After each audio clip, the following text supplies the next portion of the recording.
बिस्मिल्लाहिर्रहमानिर्रहीम। अस्सलाम वालेकुम स्टूडेंट्स। कंप्यूटर शॉर्ट कोर्स में आपका टीचर मोहम्मद बिलाल आज़म। अच्छा बेटा, माइक्रोसॉफ्ट वर्ड में हम आलमोस्ट तमाम चीज़ें कवर कर चुके हुए हैं। जो चीज़ें हमें सीखनी थी वो तमाम कुछ हम सीख चुके हुए हैं। फिर भी मुझे वक्तन फ़वक्तन कोई ऐसी चीज़ याद आई जो मुझे लगा कि आपको पता होना चाहिए, ठीक है, वो आपको लाजमी तौर पे आना चाहिए, तो मैं उसको अलहदा से आपको माइक्रोसॉफ्ट वर्ड में उसकी एक छोटी मोटी वीडियो बना के आपको वो सिखा दिया करूँगा। आज बेटा हम माइक्रोसॉफ्ट एक्सेल के बारे में स्टडी करेंगे। अच्छा, माइक्रोसॉफ्ट वर्ड की अगर बात की जाए तो हमारा जो डॉक्यूमेंट से रिलेटेड जितना काम होता है, रिपोर्ट राइटिंग हो गया, लेटर्स हो गए, एप्लीकेशन राइटिंग हो गया, कोई डॉक्यूमेंट डिज़ाइन करना है, कोई बुक पब्लिश करनी है, कोई नॉवल बनाना है, ठीक है, कोई मैगज़ीन लिखना है, यानी डॉक्यूमेंट से रिलेटेड जितना काम होता है वो हम मोस्टली माइक्रोसॉफ्ट वर्ड के अंदर करते हैं। आपकी जो CV बनती है, जो लोग जॉब के लिए अप्लाई करते हैं, उनकी जो CV होती है वो भी हम माइक्रोसॉफ्ट वर्ड के अंदर ही बनाते हैं। अच्छा, CV की एक असाइनमेंट मैं आपको ज़रूर दूंगा। वो मैं एक CV ढूंढ रहा हूँ कि कोई एक ऐसी CV हो जिसमें तमाम हमने जो चीज़ें सीखी हैं वो इंक्लूड हों, और वो CV की पिक्चर मैं आपको शो कर दूँ ताकि आप वो जो सा है एज ए असाइनमेंट के तौर पर उसको बनाओ और आपको खुद से भी एक CV को जनरेट करना, ये CV को डिज़ाइन करना आ जाए। अच्छा बेटा, माइक्रोसॉफ्ट वर्ड के बाद नेक्स्ट हमारी चीज़ माइक्रोसॉफ्ट एक्सेल है। माइक्रोसॉफ्ट एक्सेल भी माइक्रोसॉफ्ट ऑफिस का यानी माइक्रोसॉफ्ट कंपनी की तरफ से सॉफ्टवेयर पैकेज है। जितना भी हमारा रिकॉर्ड से रिलेटेड काम होता है, ठीक है, जैसे आपकी अटेंडेंस शीट बनती है, आपकी सैलरी शीट बनती है, आपकी प्रोडक्ट्स की शीट बनती है, जितना भी रिकॉर्ड से रिलेटेड जिसके अंदर आप मुख्तलिफ चीज़ों की आइटम्स को नोट करते हैं, ठीक है, उनकी पेज वगैरह, उनकी प्रोडक्ट लिस्ट वगैरह, सारा कुछ रिकॉर्ड से रिलेटेड जितना भी वर्क होता है वो हमारा माइक्रोसॉफ्ट एक्सेल के अंदर होता है। तो डॉक्यूमेंट वगैरह बनाना हो, ठीक है, CV वगैरह बनानी हो, report, application, letter, design, book वगैरह डिज़ाइन करनी हो, पब्लिश करनी हो, ठीक है, न्यूज़ लेटर्स वगैरह, न्यूज़पेपर्स वगैरह, ये सारा काम हमारा होता है किसके ऊपर? माइक्रोसॉफ्ट वर्ड के ऊपर। लेकिन रिकॉर्ड से रिलेटेड अगर हमने कोई भी काम करना है तो रिकॉर्ड से रिलेटेड हमारा काम होगा माइक्रोसॉफ्ट एक्सेल के ऊपर। मैं एक छोटा सा आपको दिखा देता हूँ। जैसे ये एक फ़ीस बनी हुई है, ठीक है, वो पहले से किसी ने बना के रखी है। तो ये फर्स्ट ईयर की फ़ीस है for the month of 2020 for boys. तो ये जो शीट है जिसके ऊपर आपका सारा रिकॉर्ड से रिलेटेड काम हो रहा है, ये सारा वर्किंग हम माइक्रोसॉफ्ट एक्सेल के ऊपर करते हैं। अब माइक्रोसॉफ्ट एक्सेल को ओपन करने का तरीकाकार क्या है? सेम वही मेथड जो माइक्रोसॉफ्ट वर्ड का था लेकिन थोड़ा सा डिफरेंट। अब आपने वर्ड की जगह एक्सेल लिखना है, चाहे तो सर्च की ऑप्शन में जाके आप एक्सेल लिख लें, ठीक है, या फिर आप राइट क्लिक करेंगे, न्यू में जाएंगे और यहाँ पे माइक्रोसॉफ्ट एक्सेल वर्ड शीट सबसे नीचे लिखा हुआ है, डिपेंड करता है आप विंडो के विंडो। नॉर्मली ये सबसे नीचे होता है माइक्रोसॉफ्ट एक्सेल वर्कशीट। आप माइक्रोसॉफ्ट एक्सेल वर्कशीट को ओपन करोगे तो आपके पास माइक्रोसॉफ्ट एक्सेल की फाइल ओपन हो जाएगी। अब माइक्रोसॉफ्ट की इस फाइल जो आपने ओपन की है, इसको आप डबल क्लिक करके ओपन कर लें, बाद में सेव करके इसको जो भी नाम देना चाहें वो आप नेम दे सकते हैं। अभी तक हमने सिर्फ इसको ओपन करना सीखा है, उसके अलावा कुछ भी नहीं सीखा। अब बेटा, माइक्रोसॉफ्ट एक्सेल की कुछ चीज़ों के बारे में देख लें कि माइक्रोसॉफ्ट एक्सेल की डिफरेंट चीज़ें क्या कहलाती हैं। सेम उसी तरह हमारी सबसे टॉप बार क्या कहलाती है? ये हमारी टाइटल बार कहलाती है। माइक्रोसॉफ्ट वर्ड में भी जो हमारी सबसे टॉप वाली बार थी वो हमारी टाइटल बार कहलाती थी। टाइटल बार क्या होती है? टाइटल बार में आपके डॉक्यूमेंट का नेम होता है। जैसे इस टाइम इस डॉक्यूमेंट का नेम क्या है? New Microsoft Excel worksheet. अगर मैं इसको चेंज कर देता हूँ, इसका मैं नेम रख देता हूँ चेंज करके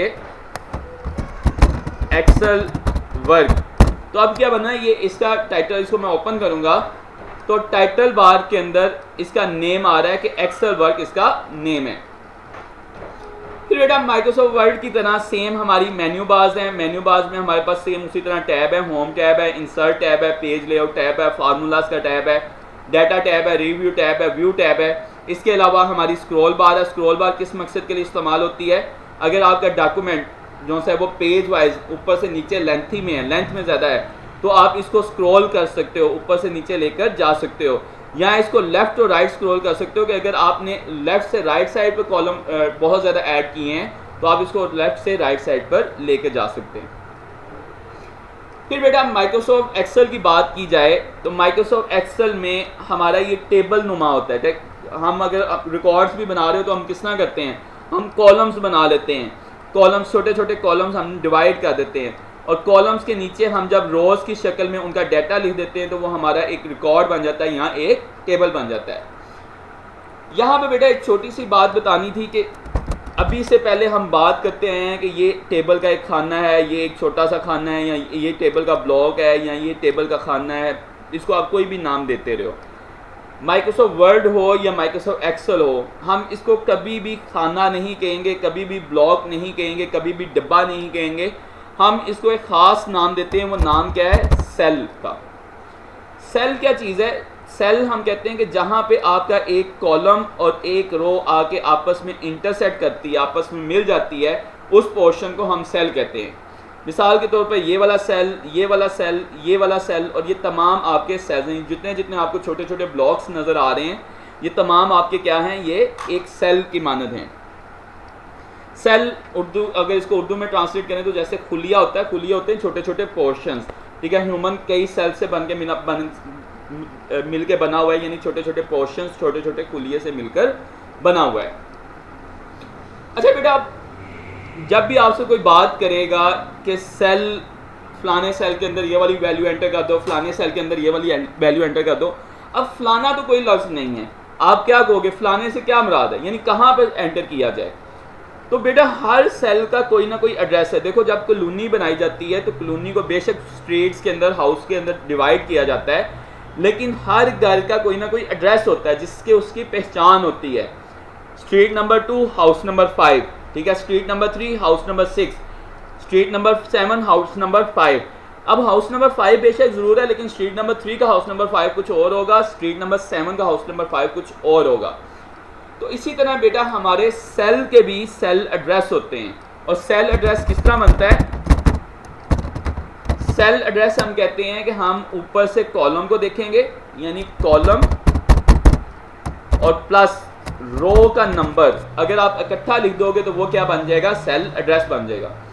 अब कॉलम को वो कह रहा है कि किससे नाम दिया गया है। कॉलम हमेशा माइक्रोसॉफ्ट एक्सेल के अंदर उसको नेमिंग जो दी जाती है वो ABCDEFGH और ये सो ऑन, जी के बाद ए बी शुरू हो जाए, ए शुरू हो जाएगा, फिर AB, फिर AC, फिर AD, फिर AZ तक जाएगा, फिर उसके बाद BA, BB, BC।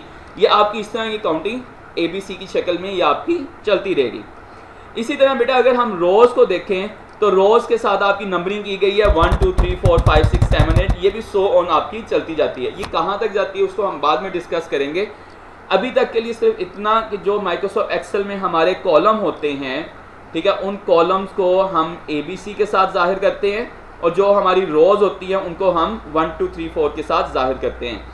अब किसी भी सेल का सेल एड्रेस जो है वो कॉलम और रो को इकट्ठा लिखने से बन जाता है।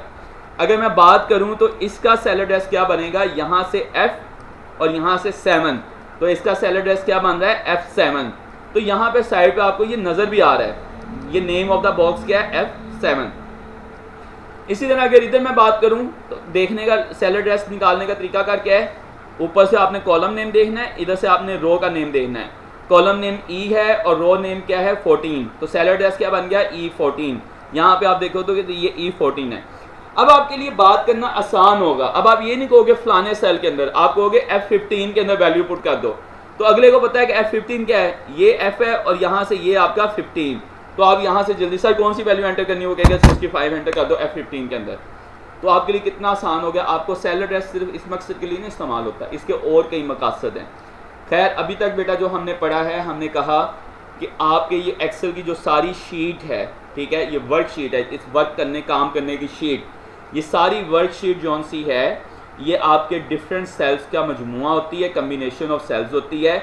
ये सेल्स किस तरह बनते हैं? हमारे कॉलम और रो को आपस में जब इंटरसेक्ट किया जाता है, जहाँ पे एक रो और एक कॉलम इंटरसेक्ट हो रहा होता है, वो हमारा सेल बन जाता है। हर सेल का कोई ना कोई एड्रेस होता है जिसको हम सेल एड्रेस कहते हैं, और ये सेल एड्रेस सेल की पहचान होता है। सेल एड्रेस किस तरह निकलता है? हम ऊपर से कॉलम देखते हैं और इधर से रो देखते हैं तो हमारा सेल एड्रेस बन जाता है। मिसाल के तौर पर इसका मैं देखूं तो M और 10, M10 इसका सेल एड्रेस है और यहाँ पे आपको M10 शो भी हो रहा है।